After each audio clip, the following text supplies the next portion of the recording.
σχεδόν όλοι έχουμε Wi-Fi στο σπίτι μας.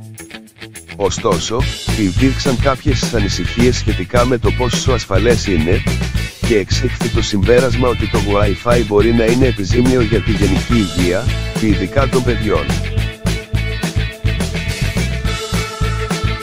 Έτσι, το Wi-Fi έχει αρνητικές επιπτώσεις στην υγεία του εγκεφάλου μέχρι και στη ποιότητα του ύπνου. Η πιθανή κίνδυνη του Wi-Fi 1. Βλάπτει την παιδική ανάπτυξη. Η μη θερμική ακτινοβολία ραδιοσυχνοτήτων από το Wi-Fi μπορεί να διαταράξει τη φυσιολογική κυταρική ανάπτυξη, ειδικά την εμβρυϊκή ανάπτυξη. Αυτή η ακτινοβολία επηρεάζει τους αναπτυσσόμενους ιστούς των παιδιών και των νέων. Τα άτομα αυτά είναι πιο ευαίσθητα από το γενικό σύνολο στις επιπτώσεις που περιγράφηκαν στα αποτελέσματα και διατρέχουν μεγαλύτερο κίνδυνο αναπτυξιακών ζητημάτων. 2. Συμβάλλει στην αϊπνία. Το Wi-Fi έχει επίσης μεγάλη επίδραση στον ύπνο. Αν νιώθετε ότι δεν μπορείτε να κοιμηθείτε, και έχετε ένα ακανόνιστο μοτίβο ύπνου, μπορεί να οφείλεται στη διαμόρφωση χαμηλής συχνότητας από τα κινητά τηλέφωνα και το Wi-Fi. Οι άνθρωποι που εκτίθενται σε ηλεκτρομαγνητική ακτινοβολία δυσκολεύονται περισσότερο να κοιμηθούν.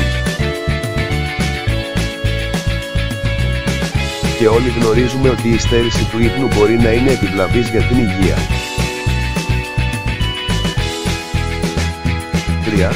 Αναστατώνει τη λειτουργία του εγκεφάλου. Το Wi-Fi επηρεάζει τη συγκέντρωση και τη λειτουργία του εγκεφάλου.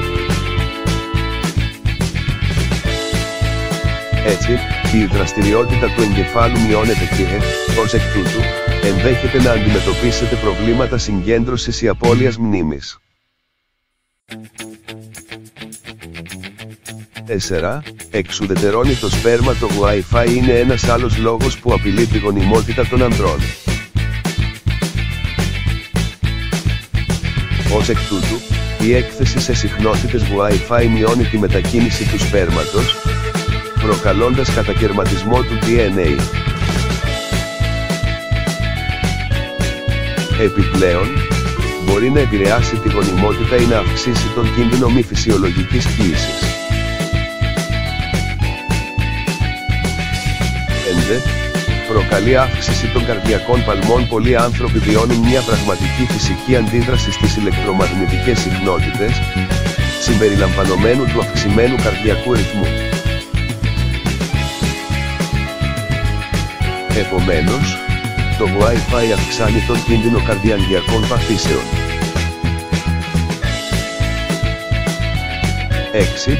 Αυξάνει τον κίνδυνο καρκίνου. Η έκθεση σε ηλεκτρομαγνητική ακτινοβολία αυξάνει τον κίνδυνο ανάπτυξης όγκου.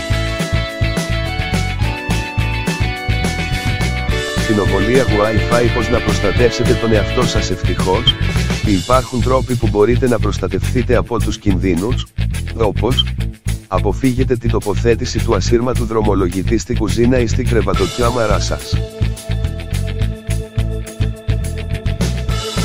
Μην βάζετε το τηλέφωνο στη τσέπη σας. Χρησιμοποιήστε ενσύρματα τηλέφωνα όταν είστε στο σπίτι, για να μειώσετε την ηλεκτρομαγνητική ακτινοβολία. Εάν είστε έγκυος, μην κρατάτε το τηλέφωνο κοντά στη κοιλιά.